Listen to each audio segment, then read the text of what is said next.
اور ابھی اس press conference میں آپ کو بتاؤں گا کہ کس طریقے سے جو ہے عملی جامہ پہنانے کے لیے جا رہے ہیں. جب میں پارلیمانی امور کا وزیر ہوا تو مجھے جو سب سے پہلا ٹاسک جو ہے وہ دیا گیا کہ آپ نے الیکٹورل ریفارم جو ہے ہم نے لے کے آنی ہے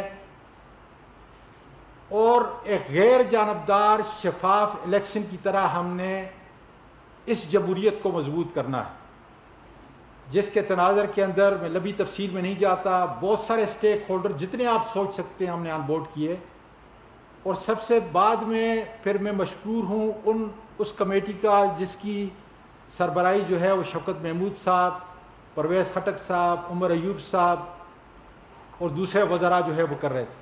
سمرو صاحب اس کے اندر تھے، غلام سرور خان تھے. ان کی طرف سے جو ہے مجھے گراؤنڈ پہ تقویت ملی اور ہم نے ایک ڈرافٹ جو ہے فارملی پرائم منسٹر صاحب کو جو ہے پیش کیا، جس میں ان کی سفارشات جو تھی اس کو اور اس ڈرافٹ کو تقویت ملی. سب سے جو بڑا، اور یہ ہے لیڈر کی خوبی، سب سے جو بڑا کام ہم کرنے کے لیے جا رہے ہیں، جس کے لیے یہ پریس کانفرنس جو ہے ہو رہی ہے، وہ 2-3 کام ہیں. کہ ریفارم ایجنڈا اس وقت تک کمپلیٹ نہیں ہو سکتا جب تک دونوں ایوانوں کے اندر ہماری اکثریت نہیں ہوتی، جس کی وجہ سے آپ دیکھ لیں کہ ہم آرڈیننس لے کے آ رہے ہیں اور وہ آرڈیننس جو ہے ہم بل کی صورت میں جب لے کرتے ہیں تو سینٹ میں جا کے رک جاتے ہیں. یہاں تک کہ پبلک گڈ کے جو بلز ہیں وہ بھی 8 مہینے جو ہے وہ کمیٹیز کے اندر پڑے ہوئے ہیں. اس تناظر کے اندر ملک کا ایک لیڈر غیر جانبدار اور شفاف الیکشن کے لیے سینٹ کا الیکشن آپ کا آ رہا ہے، اور سینٹ میں وہ کیا کہہ رہا ہے؟ سینٹ میں وہ یہ کہہ رہا ہے کہ اتنا شفاف ہو، اتنا واضح ہو کہ ہارس ٹریڈنگ پاکستان کے سینٹ کے الیکشن میں ہمیشہ کے لیے ختم ہو جائے. اور میں آپ کے ناظرین کی توجہ اس جانب مبذول کراؤں گا کہ خالی کے پی کے اندر دیکھیں، جماعت کا نام نہیں لیتا، اس کے 3 MP تھے.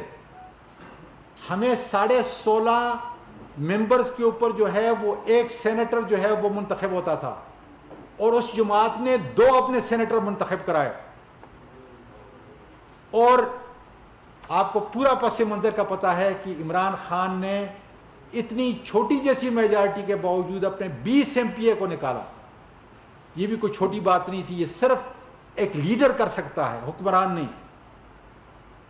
آج ہم اپنے آئین کے اندر پروپوز کر رہے ہیں، ایکٹ کے اندر آئین کے اندر، اچھا یہ آئین کا ہے 59(2) میں، جس میں پروپورشنل ریپرزنٹیشن ہے اور نان ٹرانسفریبل ووٹ اور سنگل ٹرانسفریبل ووٹ ہے.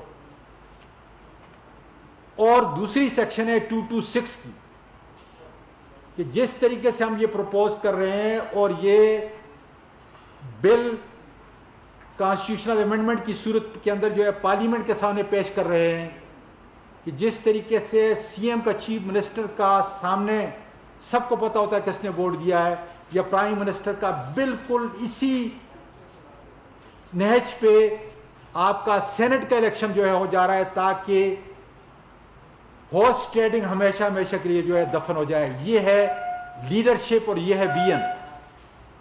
دوسرا ہم یہ کر رہے ہیں کہ ہم بایو میٹرک کے ذریعے، تاکہ کسی آدمی کو کوئی شک نہ ہو. آج دیکھ لیں کہ احساس پروگرام کے مطابق آپ کا کتنا زبردست جو ہے بایو میٹرک کے ذریعے، اور بالکل میرا خیال ہے چند لوگوں کا جو ہے وہ نہیں ہو رہا. اس کے علاوہ جو ہے احساس پروگرام کے مطابق بایو میٹرک سے جو ریزلٹ آ رہے ہیں. آج بھی ہماری الیکشن کمیشن کے ساتھ میٹنگ تھی، انہوں نے کہا جی 88% کا ہم گارنٹی سے کہتے ہیں، 88%. اور انشاءاللہ تعالی آپ دیکھیں گے 2-3 مہینے ہمارے جو یہ الیکشن ہو رہا ہے گلگت بلتستان کے اندر، ہم بایو میٹرک پہ جو ہے اس کو لے کے جا رہے ہیں. یہ صرف لیڈر کر سکتا ہے، جس کی ویژن ہے اور اس کی تکمیل ہے کہ آپ نے ایک غیر جانبدار، منصفانہ اور شفاف الیکشن جو ہے وہ آپ نے کرنا ہے. دوسرا سب سے بڑا کام کہ ہماری جو اکنامک ریڑھ کی ہڈی ہے، معیشت کی ریڑھ کی ہڈی، وہ ہمارا بیرون ملک پاکستانی ہے. میں 2 دہائیاں باہر رہا ہوں اور ہمارا سب حکومتوں سے 1978 سے تو میں رہا ہوں، یہی ایک مطالبہ تھا کہ آپ ہمارا ووٹ کسی نہ کسی طریقے سے جو ہے اس کو کاؤنٹ کریں. انشاءاللہ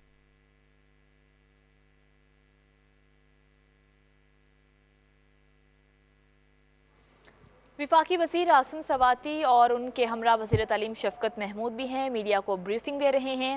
وفاقی وزیر عاصم سواتی کی جانب سے کہا گیا کہ حکومت اصلاحات کے ایجنڈے پر کار فرما ہے. ہمارے پیش کردہ قانونی بل کئی عرصہ تک سینٹ میں زیر التوا رہتے ہیں، اور انہوں نے کہا کہ سینٹ انتخابات میں ہارس ٹریڈنگ ہے وہ 39 ترامیم ہیں جو پرپوز کی ہیں، اور اس میں تفصیل میں آپ کو مل جائے گی، آپ اس کو دیکھ سکتے ہیں.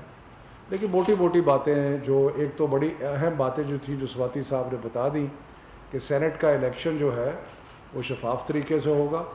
اس میں ہارس ٹریڈنگ جو ہے، دیکھیں ہمیشہ پاکستان کے جتنے بھی سینٹ کے الیکشن ہوتے ہیں ان میں یہ الزام لگتا ہے کہ جی بہت پیسے کا سلسلہ ہوا، اور اس میں کئی دفعہ یہ بھی ہوتا ہے کہ، اور پچھلی دفعہ بھی ہوا کہ ایک پارٹی جس کی خیبر پختونخوا میں بڑی چند ہی سیٹیں تھیں وہ اپنے 2 سینیٹر بنا گئے. اس کا مطلب ہے کہ لمبی ہارس ٹریڈنگ ہوئی وہاں. تو اس لیے اب ہم نے یہ فیصلہ پرائم منسٹر صاحب نے کیا ہے اور یہ کمیٹی نے کیا ہے. ہم یہ پرپوز کر رہے ہیں کہ یہ اوپن بیلٹ ہوگا، یعنی سب کو پتہ ہوگا کہ کس نے کس کو ووٹ دیا، تاکہ یہ جو ہے نا سلسلہ کہ ہارس ٹریڈنگ اور یہ سلسلہ جو ہے وہ اس کو ختم. تو یہ سواتی صاحب نے بتایا. بایو میٹرک ویریفیکیشن ایک امپورٹنٹ پوائنٹ ہے. کچھ چیزوں ایسی ہیں جن کو ہم نے الیکشن سے پہلے جو پچھلے کوئی 5 7 10 الیکشنوں سے جو ہم نے سیکھا ہے، یہ اس کا ایک نچوڑ ہے.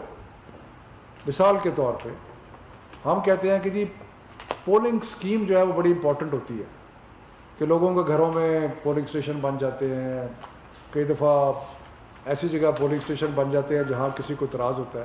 تو اب یہ ہے کہ اگر اس کو ہوگا تو پہلے اس کے الیکشن کے دوران میں اور آخر میں 3 کو الگ الگ کر دیا، وہ اس کو چیلنج کیا جا سکے گا. اگر ہمیں یہ کہتا ہے ریٹرننگ افسر کہ جی یہ پولنگ اسٹیشن یہاں بنے گا، تو میں کینڈیڈیٹ ہوں، میں اس کو چیلنج کر سکتا ہوں کہ یہ.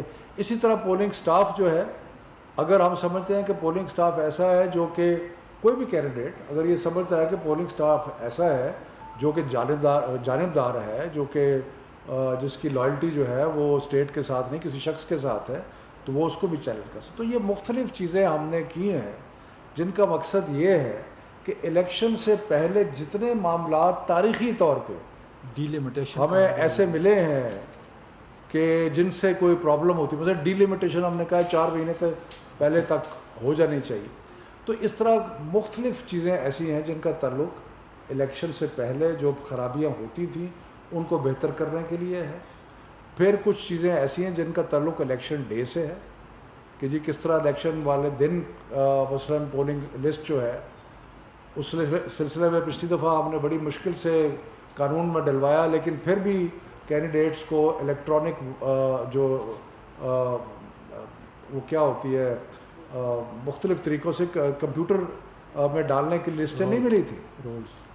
تو اس لیے اس دفعہ یہ انشور کیا ہے کہ کینڈیڈیٹس کو ساری لسٹیں جو ہے وہ اس میں ملیں گی 20 دن پہلے ملیں گی، اور جو ہے کہ آپ اس کو اپنے کمپیوٹر میں ڈاؤن لوڈ کر سکتے ہیں.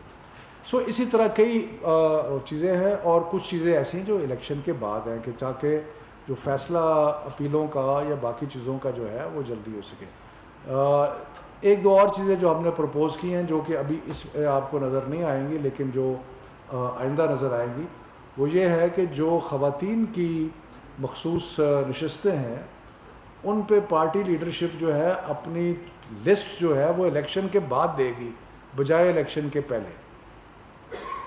اس وقت کیا ہوتا ہے؟ اس وقت یہ ہوتا ہے کہ خواتین کی لسٹ الیکشن سے پہلے جو خواتین اپلائی کرتی ہیں، پھر پارٹی ایک لسٹ دیتی ہے کہ ہماری لسٹ کے مطابق آرڈر آف پریفرنس میں یہ خواتین ہیں اور یہ منورٹیز ہیں وغیرہ وغیرہ. اب اس کو ہم نے تھوڑا پرپوز کر رہے ہیں کہ چینج کر دیا جائے. وہ کیسے چینج کیا جائے کہ جو لسٹ ہے خواتین کی وہ الیکشن کے بعد دی جائے پارٹی لیڈرشپ کی طرف سے, تاکہ جنہوں نے الیکشن میں محنت کی ہے, جنہوں نے کام کیا ہے, وہ اس میں شامل ہو سکے. تو یہ اس طرح کے بس میں ختم کرنا کہ جتنے بھی اس قسم کے بہت سارے معاملات ہیں, سواتی صاحب مزید الیبوریٹ کریں گے, ان ساری چیزوں کا مقصد الیکشن کی شفافیت اور انشور کرنا کہ کینڈیڈیٹس جو ہیں وہ ایک دوسرے پہ لیگلی جو بھی ہے وہ ہو, لیکن انلیگل کوئی کام جو ہے وہ نہ ہو سکے. اب دیکھیں, زبردست یہ ایکٹ ہے, یہ جو 2017 کا ایکٹ ہے, یہ بڑا زبردست ایکٹ تھا. لیکن شفقت محمود صاحب نے, ہم نے یہ کہا کہ الیکشن پلان جو بن رہا ہے وہ 4 مہینے پہلے جو ہے, یہاں لکھا ہوا ہے کہ الیکشن پلان پرپوز ہوگا 4 مہینے پہلے. پرپوز انہوں نے کہا کہ یہ فائنلائز ہونا چاہیے. اب ایک لفظ ہے کہ پرپوز اور فائنلائز, لیکن زمین آسمان کا فرق ہے. یہ ہم نے اس کے اندر جو ہے چینج کیا ہے. ڈیلیمیٹیشن حلقے جو ہے 4 مہینے پہلے ختم ہونے چاہیے. اس کے اندر کوئی ٹائم نہیں ہے کہ جی الیکشن سے پہلے ختم, 1 دن پہلے, 2 دن پہلے, 10 دن پہلے. تو 4 مہینے کی ہم نے ڈیڈ لائن دی ہے, جو آپ سمجھتے ہیں کتنا ضروری تھا. اسی طریقے سے جو ہے وومن اور نان مسلم جو ہے اس کی لسٹ, اب جیسے آپ نے اس کا ایک ایسا بتا دیا, لیکن آپ اس لسٹ کو پھر چینج نہیں کر سکتے تھے, جس کی وجہ سے آپ نے کے پی کے میں دیکھا کہ سورن سنگھ کو جس شخص نے مارا تھا وہ ہماری پارٹی کا ممبر تھا اور وہ دوسرے نمبر پہ تھا, اور اس نے باقاعدہ 2-3 سال تک وہ صوبائی اسمبلی کا ممبر رہا. ہم کچھ نہیں کر سکے تھے, اس لیے کہ اس لسٹ کے اندر اس کا سورن سنگھ کے بعد نام تھا. اور جب سورن سنگھ کو اس نے قتل کر دیا, اور قتل بھی اس لیے کیا تھا کہ وہ ایم پی اے بننا چاہتا تھا, ہم کورٹوں میں گئے, سب کچھ کرتے رہے, لیکن کچھ نہیں کر سکے. اس لیے جو ہے اب کوئی بھی جماعت جب ویکینسی کریٹ ہوگی تو وہ کسی وقت بھی الیکشن کمیشن کو جا کے وہ نام دوسرا پرپوز کر سکتے ہیں. اسی طریقے سے ایک تحصیل کے جتنے بھی آپ کے آفیسرز آئیں گے وہاں پہ پولنگ کے جو عملہ آئے گا وہ اس تحصیل سے, اس یونین کونسل سے نہیں ہوگا, دوسری تحصیل سے آئے گا, تاکہ غیر جانبدار الیکشن جو ہے. یہ ساری چیزیں بڑی مائنیوٹ چیزیں ہیں, لیکن انتہائی امپارٹنٹ ہیں الیکشن کی شفافیت کے لیے جی. اسی طریقے سے آپ نے یہ دیکھا کہ بعض پولنگ ایجنٹ کو نکال دیا تھا انہوں نے, اب ہم نے کمپلسری رکھا ہے, اور اس کی سزا ہم نے 3 سال رکھی ہے کہ اگر پریزائڈنگ افسر غیر قانونی طور پہ کوئی ایسا کام کرے گا جو قانون کے اندر اس کو اجازت نہیں ہے, جیسے کسی کے ایجنٹ کو جو ہے باہر نکالے گا, تو اس کو 3 سال تک جو ہے وہ سزا ہو سکتی ہے جی. اسی طریقے سے ٹریبیونل تھا کہ کوئی بھی ریٹائرڈ افسر جو ہے وہ ٹریبیونل کا, ہم نے کہا کہ نہیں, یہ اس کو ہائی کورٹ کا باقاعدہ جج جو اس وقت بیٹھا ہوا ہے, حاضر سروس جو جج ہے وہ ہوگا. تو یہ ساری مائنیوٹ چیزیں ہیں, لیکن اس کا امپیکٹ الیکشن کی شفافیت کے اوپر آتا تھا, جس کو شفاف کرنے کے لیے ہم 39 یہ امینڈمنٹ جو ہے انشاءاللہ تعالی پارلیمنٹ کے سامنے جو ہے اس کو پیش کریں گے. جب کیبنٹ پاس کر لے گی اس کو اس کے سامنے پیش کریں گے, کمیٹیز کے پاس جائے گا, اور جس طریقے سے ایک عام بل کے پاس ہونے کا انشاءاللہ تعالی ایکٹ ہوگا. اور آئندہ جو ہے جو الیکشن ہوگا وہ عمران خان کی وین کے مطابق ایک زبردست قسم کا غیر جانبدار اور شفاف الیکشن. جہاں آئین کی ضرورت تبدیلی, وہاں بھی جہاں آئین کی تبدیلی ہے وہاں پہ ہم نے یہ انشور کرنا ہے. آپ میڈیا نے انشور کرنا ہے, بہت بڑا رول ہے آپ کا. کیا ہمارے پاس تو 2/3 میجارٹی نہیں ہے, اس لیے ضروری ہے کہ میڈیا جو ہے رول ادا کرے گا. اتفاق کی رائے جو ہے ہم ڈیولپ کریں گے, اور آپ اس بات کے گواہ ہوں گے کہ کون سی جماعت اتنا زبردست سینٹ کے اندر شفاف الیکشن کرنے کے لیے جا رہی ہے. ٹھیک ہے جی. صاحب یہ بتائیے کہ جو 39 آپ کو دے دیجیے اس کی کاپی جی. ان امینڈمنٹس پر اپوزیشن کے ساتھ آپ کی کوئی بات چیت ہو گئی؟ نمبر 1. نمبر 2 یہ بتائیے کہ اوورسیز پاکستانی ایک بریک ٹرم ہے, اس میں 2 قسم کے پاکستانی ہیں, ایک وہ جو ورک ویزے پر جاتے ہیں اور ڈیول نیشنل نہیں ہوتے, اور ایک وہ جو ڈیول نیشنل ہوتے ہیں. ووٹ کا رائٹ ان میں سے کس کو ملے گا؟ اور نمبر 3 یہ جو آپ ہاؤس ٹیبلنگ ختم کرنے کی بات کر رہے ہیں, تو ہمارے پاس چیئرمین سینٹ کا الیکشن ایک ریسنٹ مثال ہے جس میں اچانک رزلٹ میں تبدیل ہو گیا. وہ لوگ تبدیل کی آواز پر کسی ایک پارٹی سے منتخب ہوئے تھے وہ دوسری پارٹی میں چلے گئے.